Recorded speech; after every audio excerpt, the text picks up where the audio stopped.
গ্রহণ করতে চাই। হে আল্লাহ, আপনি আমাদের সবাইকে তৌফিক দান করেন। হাত খুব মনে রাখবেন, কথা তিনটা। আমাদের জীবনের মৌলিক প্রশ্ন কয়টা? তিনটা। তিন প্রশ্নের জবাব, দুইটার প্রশ্নের জবাব তো মনে থাকবেই, ছিলামও জান্নাতে, যাবো জান্নাতে ইনশাআল্লাহ। শুধু একটা প্রশ্নের জবাব মনে রাখেন, যে এই পৃথিবীতে আমরা কেন এসেছি? আল্লাহ প্রদত্ত হেদায়েত নামের ব্যবস্থাপত্র গ্রহণ করার জন্য। মনে থাকবে তো ইনশাআল্লাহ? এখন সর্বশেষ প্রশ্ন, খুব ভালো করে বুঝেন। এখন প্রশ্ন হলো যে হুজুর, বুঝলাম দুনিয়াতে এসেছি আল্লাহ প্রদত্ত হেদায়েত নামের ব্যবস্থাপত্র গ্রহণ করার জন্য, এটা আমরা বুঝলাম, কিন্তু হেদায়েত নামের ব্যবস্থাপত্রটা কি এটা তো বুঝলাম না। এটা বোঝার দরকার আছে না? নাই? এটাই তো আসল কথা, যে হেদায়েত নামের ব্যবস্থাপত্রটা কি। দেখেন, আল কোরআন ইউফাসসিরু বা'দুহু বা'দান, কোরআনের এক আয়াত আরেক আয়াতের ব্যাখ্যা করে দেয়, তাফসীর করে দেয়। এখন সূরাতুল বাকারার 32 নং আয়াতে আল্লাহ পাক আমাদেরকে বলে দিয়েছেন যে তোমাদেরকে আমি পৃথিবীতে পাঠিয়েছি আমার পক্ষ থেকে প্রদত্ত হেদায়েত নামের ব্যবস্থাপত্র গ্রহণ করার জন্য। যদি এই ব্যবস্থাপত্র গ্রহণ করো, তোমাদের আর কোনো টেনশন থাকবে না। আমি আল্লাহ ওয়াদা করছি জান্নাতের বাড়ির মালিকানা আবার তোমাদের হাতে ফেরত দিয়ে।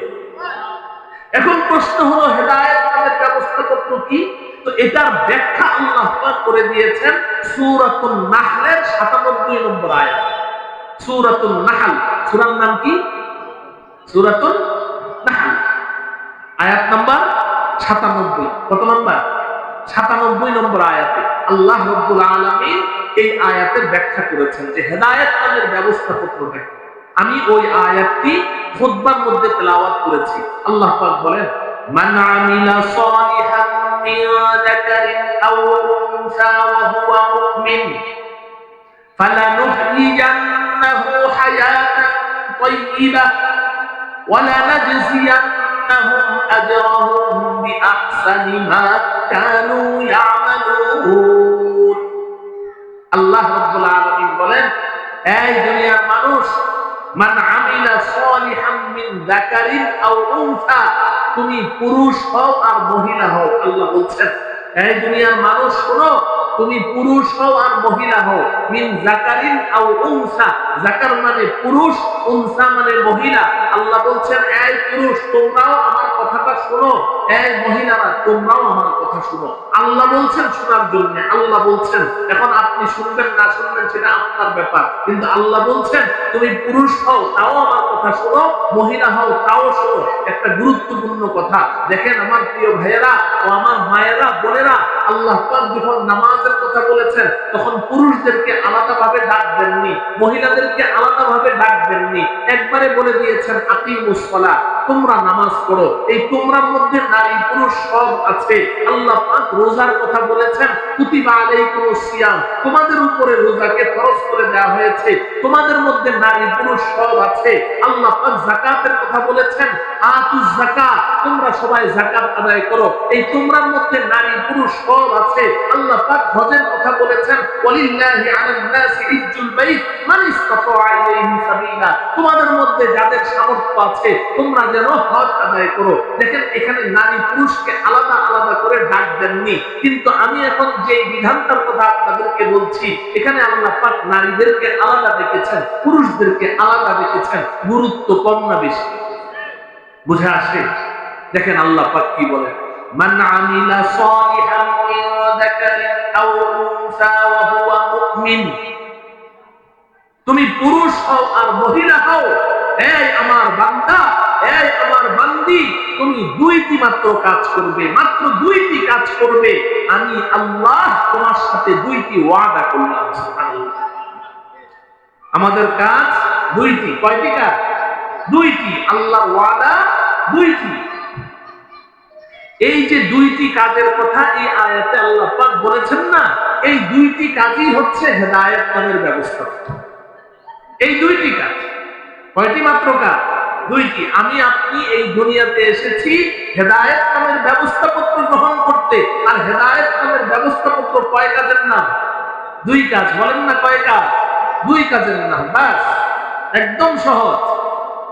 আল্লাহ বলছেন সেই দুইটি কাজ কি? শোনো, মান আমিলা সালিহা, এক নম্বর তোমরা আমলে সালেহ করো। কি করো? আমলে সালেহ করো, নেক আমল করো। মান আমিলা সালিহা, তোমরা নেক আমল করো।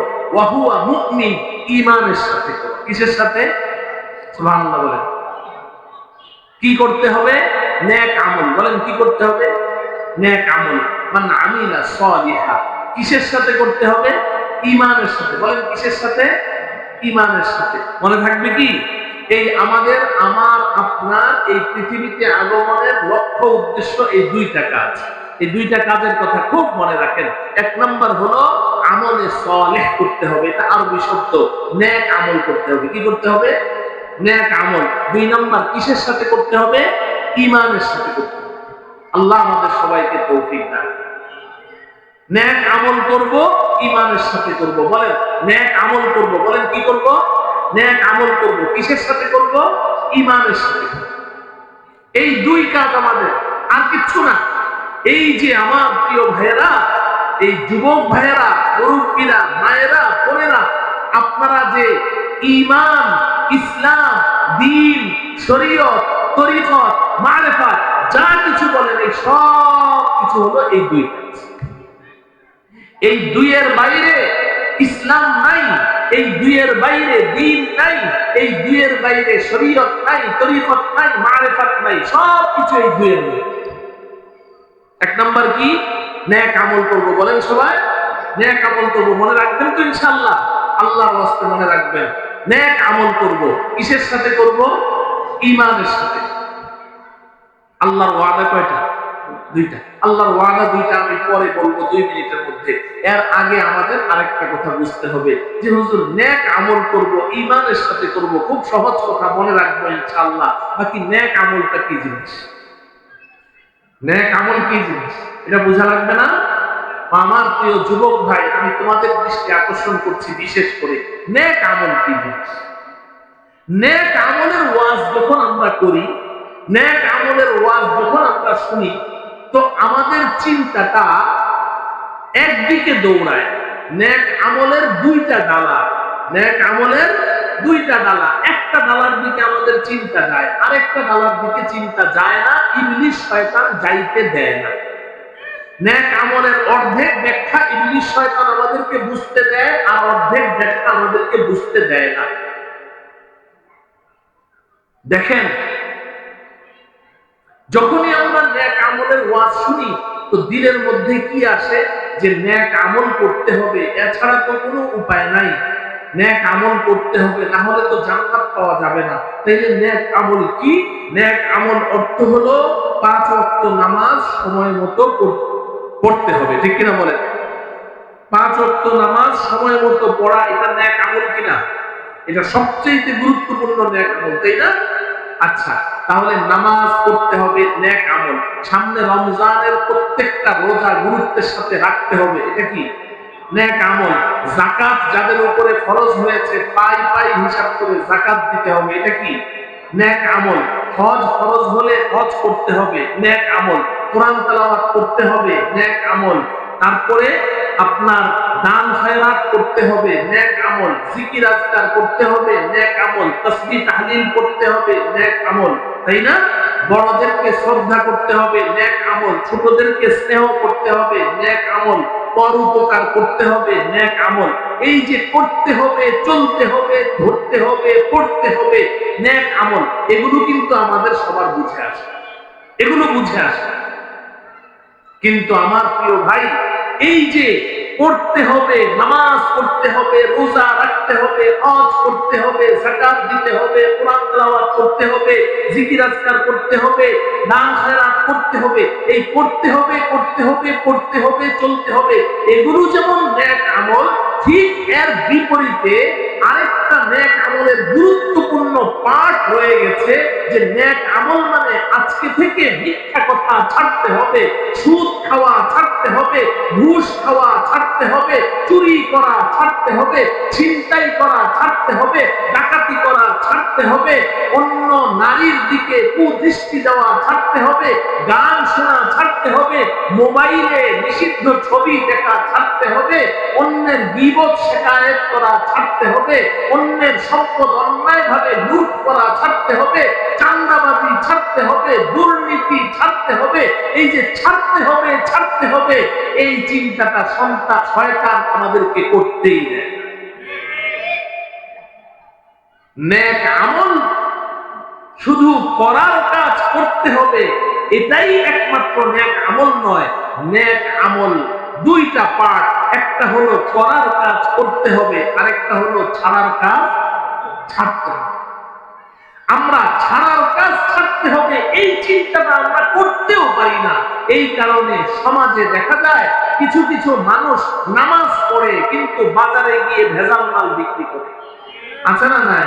মিথ্যা কথা বলে কাস্টমারকে ঠকায়, পচা মাল বিক্রি করে, দেড় ওভার হয়ে গেছে এমন মাল বিক্রি করে, বাংলাদেশি মাল জাপানি বলে বিক্রি করে, আছে না নাই? অথচ লোকটা কিন্তু নামাজ পড়ে। কেন সে এই কাজ করছে? সে মনে করছে আমি তো নেক আমল করি, আমি তো নামাজ পড়ে আসলাম এই মাত্র। আরে ভাই, তুমি তো নামাজ পড়ে এসেছো, এটা তো করার কাজ করেছো, কিন্তু এই যে মিথ্যা কথা, এই যে অন্যকে ঠকানো, তোমার মুসলিম ভাইকে ঠকিয়েছো, তুমি যে হারাম ইনকাম করছো, এটা যে ছাড়তে হবে, ছাড়ার কাজ তো তুমি ছাড়ছো না। তাহলে তুমি কিভাবে নেক আমল করলে? আমি আপনাদেরকে একটা কথা বলে যাই, খুব বুঝেন। আমি বুখারী শরীফের 7 নম্বর হাদিসটা পড়েছি এই আয়াতের ব্যাখ্যা বোঝার জন্য। বুখারী শরীফের 7 নম্বর হাদিস খুলে দেখবেন, নবীজি সাল্লাল্লাহু আলাইহি ওয়াসাল্লাম বলেন, আল ঈমানু বিদউন ওয়া সিত্তুনা শুরবা ওয়া ফি রিওয়ায়াতিন ওয়া সাবউনা শুরবা। নবীজি বলেন, ঈমান নামের বৃক্ষের 70 এর অধিক ডালপালা রয়েছে। ঈমান নামের বৃক্ষের 70 এর অধিক কি আছে? ডালপালা আছে। ও আমার প্রিয় ভাই, বলেন তো, আমরা যে এই যে আশেপাশে গাছগুলো দেখছি, আম গাছ, কাঁঠাল গাছ, লিচু গাছ, জাম গাছ, এই গাছগুলোর মধ্যে অসংখ্য ডালপালা আছে না নাই? কিন্তু সবগুলো ডাল কি এরকম মোটা মোটা না? মোটা ডালা 2-3টা থাকে, আর বাকি সব চিকন চিকন ডালা ওগুলোর মধ্যে থাকে, তাই না? আমার দিকে তাকান, খুব মনে রাখবেন, ঈমান নামের বৃক্ষের নবীজি বলেছেন 70 এর অধিক ডালপালা, কিন্তু সবগুলো মোটা মোটা ডালা না। ঈমান নামের বৃক্ষের মোটা ডালা আছে মাত্র 2টা। কয়টা? 2টা। আমার দিকে তাকান, ধরে এটা হলো ঈমান নামের বৃক্ষ, এটা গাছ। ঈমান নামের বৃক্ষের 2টা মোটা ডালা, এই একটা, এই একটা। এই যে একটা মোটা ডালা আছে না, এটার নাম হলো করার কাজ করতে হবে, আর এটার নাম হলো ছাড়ার কাজ ছাড়তে হবে। মোটা ডালা কয়টা? কথা বলে না, কয়টা? 2টা।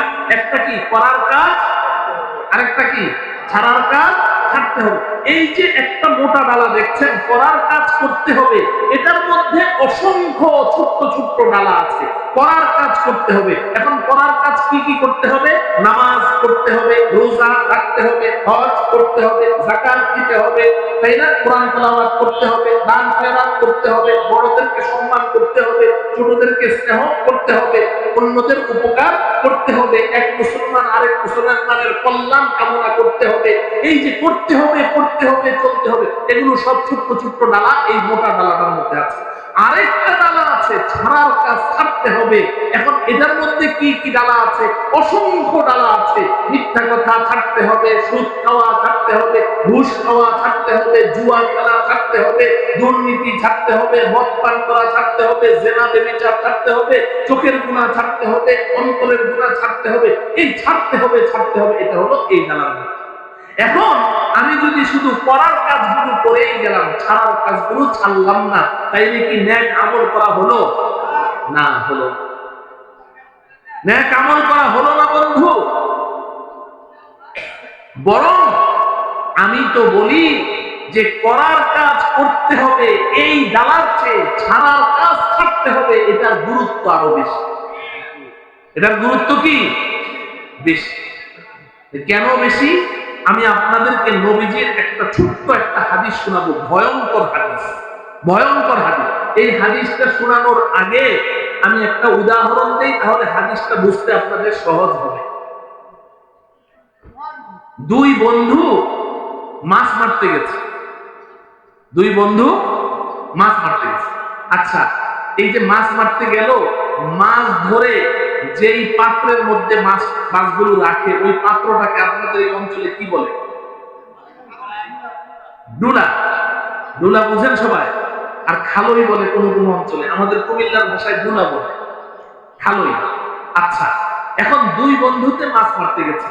এক বন্ধু সে নদীতে জাল ফিকতে দেরি, খালি জালটা ফিকে আর জাল ভরে ভরে মাছ উঠে, জাল ভরে ভরে মাছ উঠে। আরেক বন্ধু আরেক পারে গেছে, ওখানে গিয়ে সে জাল ফিকে 3 বার 4 বার ফিকলে সামান্য কয়টা মাছ পায়, তেমা বৈশা দিয়ে একটা পায়, খুব বেশি মাছ পায়। ওর মনটা খারাপ, অল্প অল্প মাছ উঠে, 3-4 বার জাল ফিকলে 1-2টা মাছ পায়। আর আরেক বন্ধু জাল ফিকলেই জাল ভরে ভরে মাছ।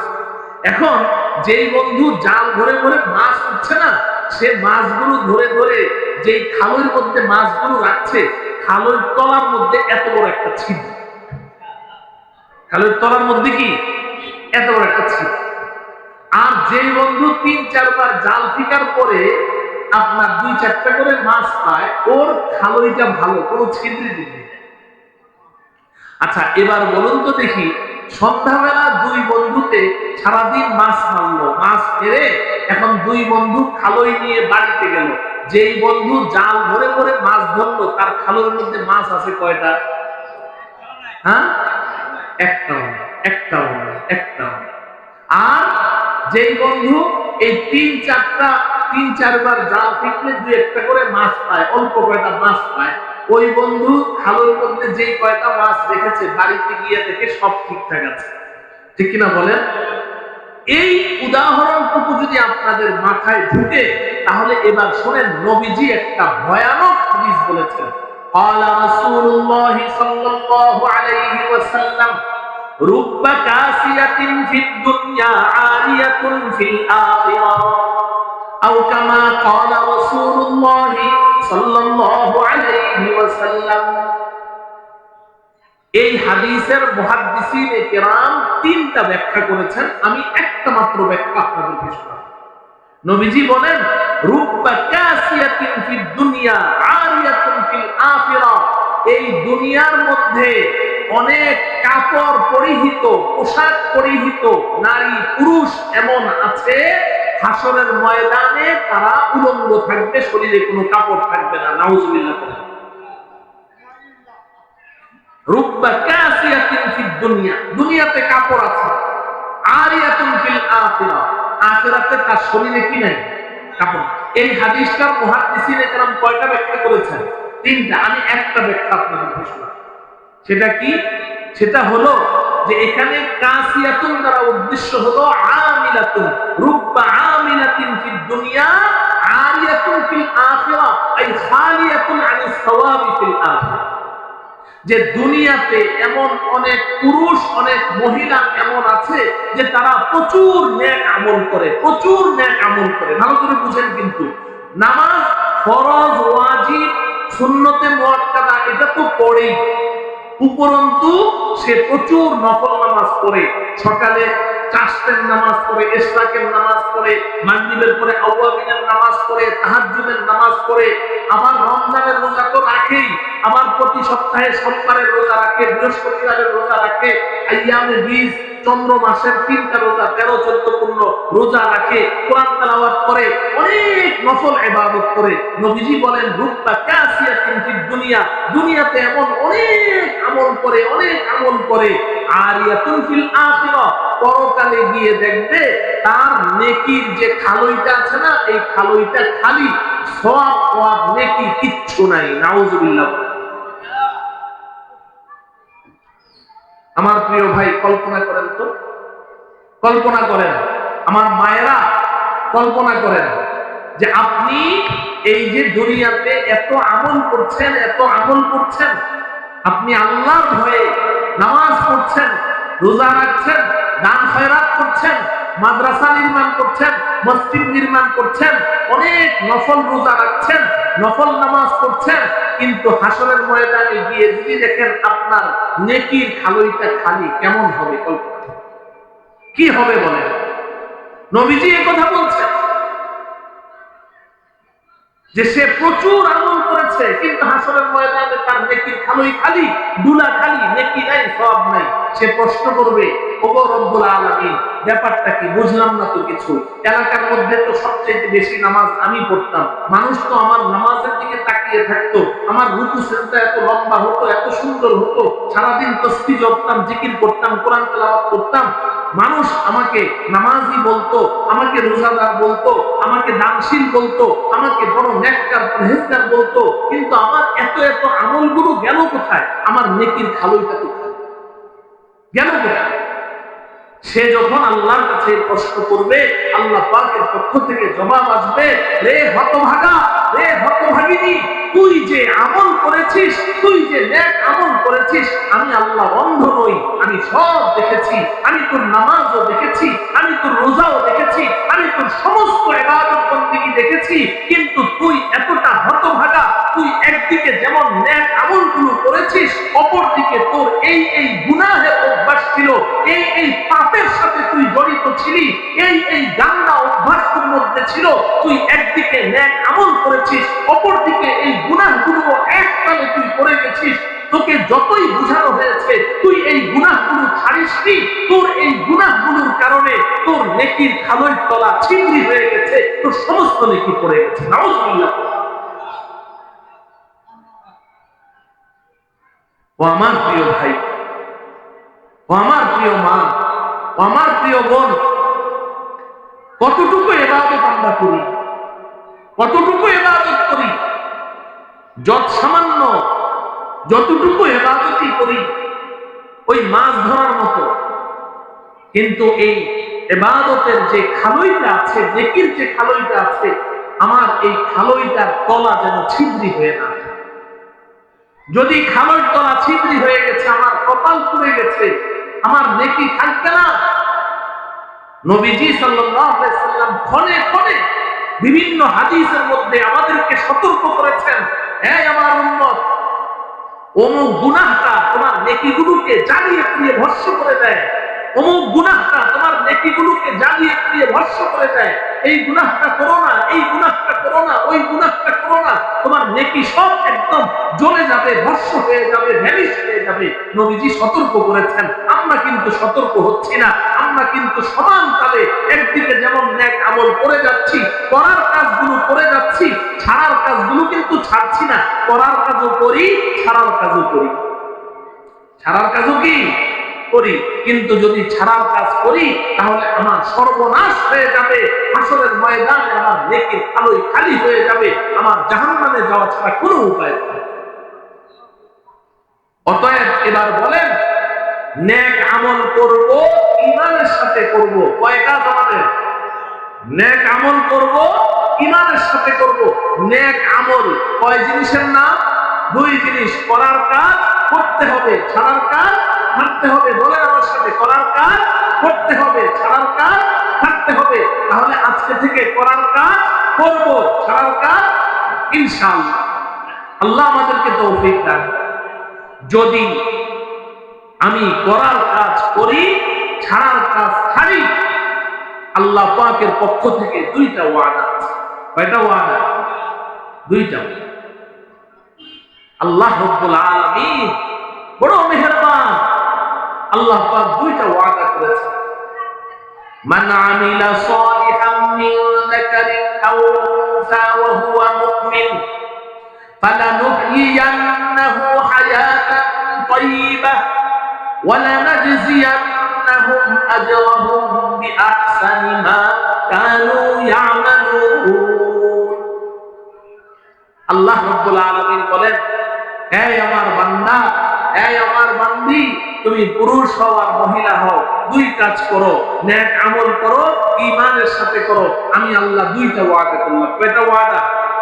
এক নম্বর ওয়াদা, ফালানুহইয়ান্নাহু হায়াতান তাইয়্যিবা, দেখেন আল্লাহ পাক কত বড় মেহেরবান, কত বড় দয়াশীল। আল্লাহ বলছেন তুমি যদি, হুজুর ইনশাআল্লাহ আমার পরে কথা বলবেন, আমি 2 মিনিটে ছেড়ে দিচ্ছি, কথাটা শুনেন। হ্যাঁ, তুমি যদি নেক আমল করো, ঈমানের সাথে করো, 2টা ওয়াদা। 1 নাম্বার ওয়াদাটা শুনো বান্দা, তুমি অবাক হয়ে যাবে। আমার 1 নাম্বার ওয়াদা শুনো, তুমি তো ঈমানের সাথে নেক আমল করেছো পরকালের সুখ শান্তির জন্য, জান্নাত কামাই করার জন্য, জাহান্নাম থেকে রক্ষা পাওয়ার জন্য। কিন্তু আমি আল্লাহ তোমার সাথে 1 নাম্বার ওয়াদা করছি যে আমি দুনিয়াতে তোমাকে ঠকাবো না, দুনিয়াতে আমি ঠকাবো না। আমার 1 নাম্বার ওয়াদা হলো ফানানুহইয়ান্নাহু হায়াতান তাইয়্যিবা। তুমি যদি ঈমানের সাথে নেক আমল করো, আমি আল্লাহ ওয়াদা করলাম তোমার এই দুনিয়ার জীবনটাকে আমি সুখ শান্তি আর ইজ্জত সম্মান দিয়ে ভরপুর করে দেব। সুখ শান্তি ইজ্জত সম্মান সব আমি আল্লাহ দিয়ে দিব। শর্ত হলো তুমি নেক আমল করো ঈমানের সাথে, নেক আমল করো ঈমানের সাথে করো। সুখ শান্তি কার হাতে? কার হাতে? তো আমরা সবাই তো সুখী হতে চাই, কেউ তো অসুখী হতে চাই না। দেখেন একজন চোর চুরি করে শান্তির জন্য, একজন ছিনতাইকারী ছিনতাই করে শান্তির জন্য, একজন খুনি আরেকজনকে খুন করে, তার শত্রুকে তার প্রতিদ্বন্দ্বীকে খুন করে শান্তির জন্য, একজন জেনাকার জেনা করে শান্তির জন্য। কিন্তু এগুলো কোনো কিছুর মধ্যে আল্লাহ বলছেন আমি শান্তি রাখিনি।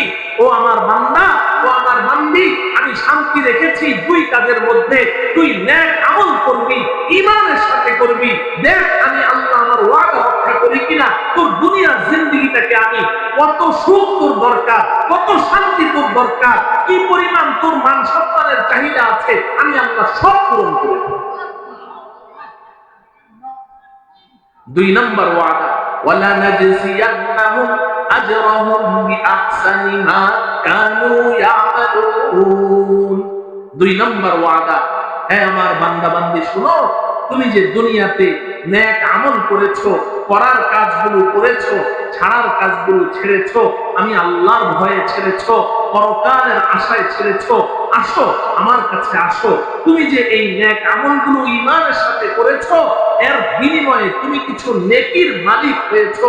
আমি আল্লাহ তোমার ওই প্রাপ্ত নেকিগুলোকে বাড়াতে থাকবো। তুমি যা পেয়েছো এগুলোকে আমি বাড়াতে থাকবো, বাড়াতে থাকবো, বাড়াতে থাকবো। কোটি কোটি গুণ বৃদ্ধি করে তোমার ওই নেকিগুলো আমি আল্লাহ তোমার হাতে তুলে দেব।